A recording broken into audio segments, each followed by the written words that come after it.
and Europe battles climate extremes as wildfires rage in Portugal and huge floods force evacuations in Poland and the Czech Republic.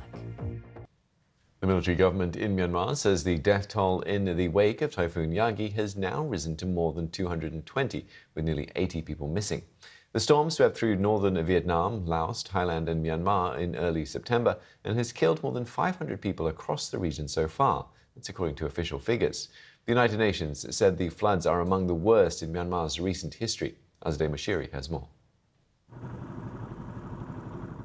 Entire villages submerged, survivors desperate for shelter. Before these historic floods, Myanmar had already been torn apart after a military coup more than 3 years ago.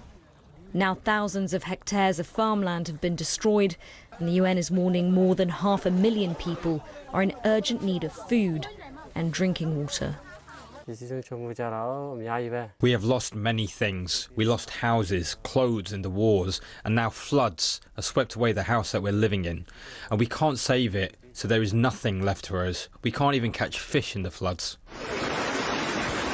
Rescuers are trying to reach remote areas, yet floods have wrecked roads and damaged phone and internet lines.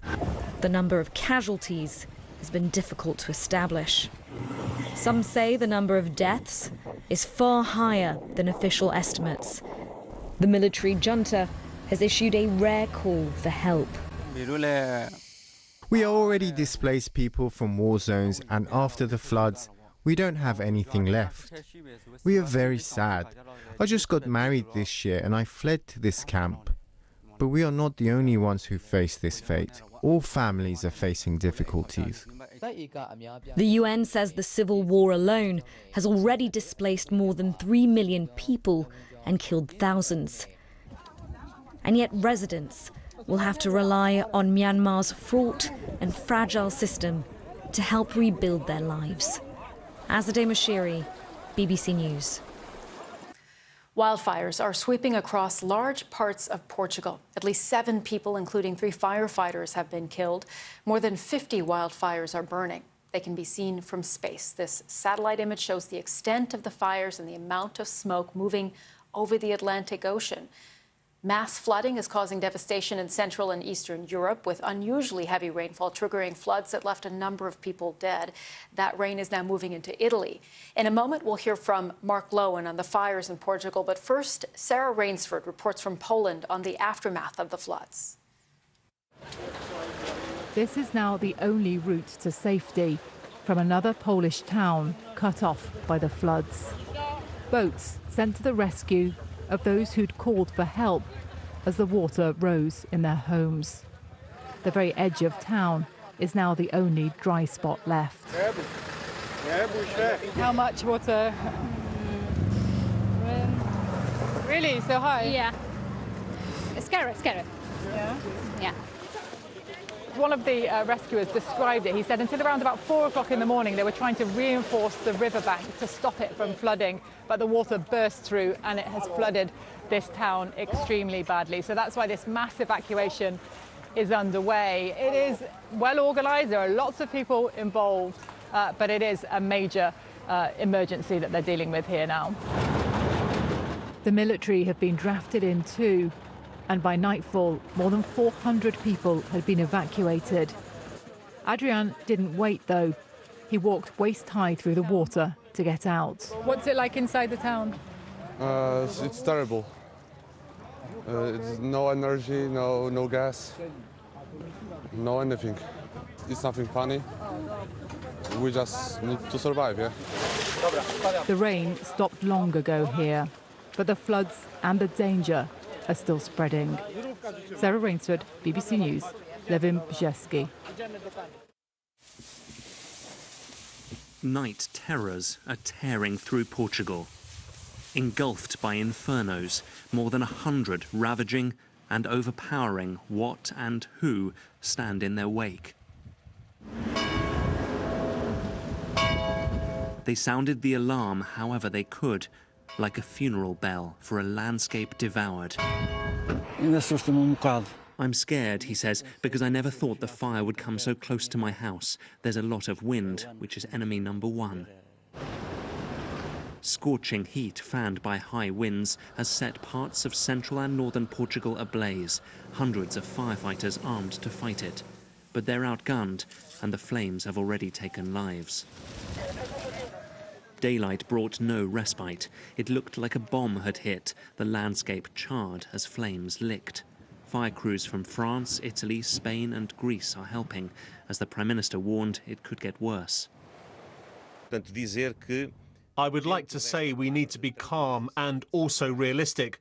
We will endure difficult hours in the coming days. Portugal is very prone to wildfires. The worst in 2017 killed 120. Climate change has made them more intense and more frequent. And so, as this country's annual battle rages again, people try to resist. For now, it's futile and frightening. Mark Lowen, BBC News, Lisbon. Now, Somalia has been torn apart by more than 30 years of conflict, but the challenges it faces have been made worse by climate change.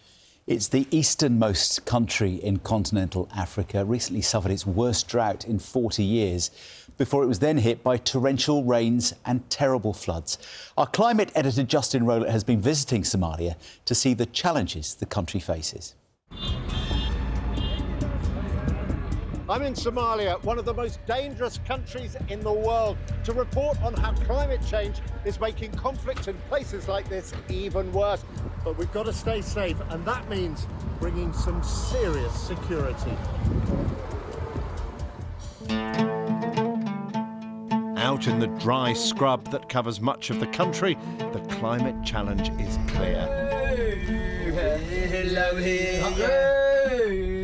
Climate change is disrupting the patterns of rain that have kept waterholes like this full. Somalia recently experienced its worst drought for 40 years, an event scientists estimate was made 100 times more likely by human-caused climate change. It has left farmers and herders fighting for access to water and to pasture. There is no respect if you don't have a gun. The herders who lead their animals into the farm stay back when they see my weapon. They get scared of you. For the last 30 years, Somalia has been experiencing a brutal Islamist insurgency, a civil war, and a whole series of regional and clan conflicts. It means these local disputes easily spiral into full-blown battles. And Somalia doesn't just face drought. We have come way down to the south of Somalia. This place, Kismayo, is a port town. It has been bitterly fought over. At one stage, Islamist militants from the lethal Al-Qaeda affiliate Al-Shabaab overran the place. Al-Shabaab forces still surround the town. The front line is just 60 kilometers away.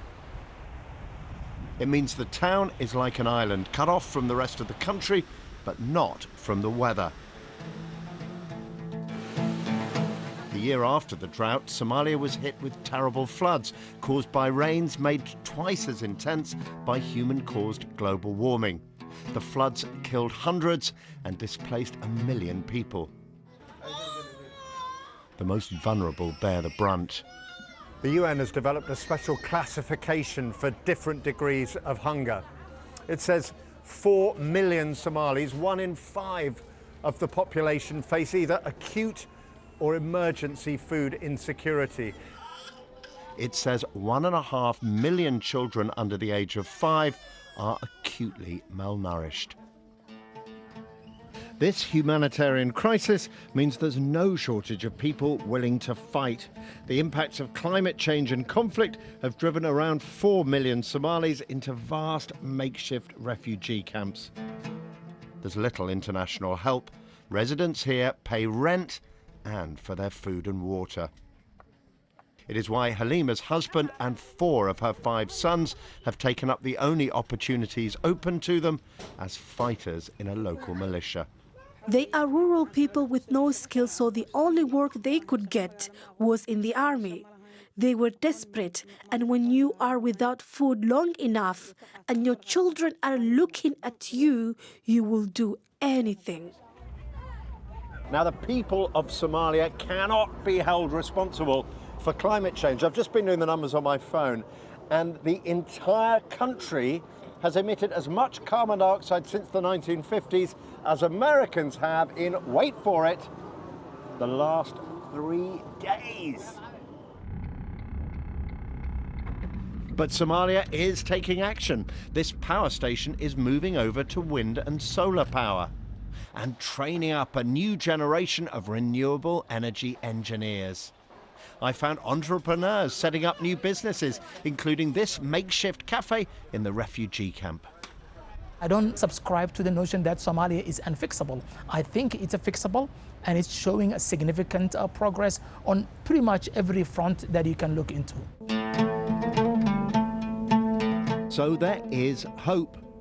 But with climate change turbocharging the conflict in Somalia, the country will need continued international help in the effort to find peace and to build resilience against our changing climate. Justin Rolat, BBC News, Somalia.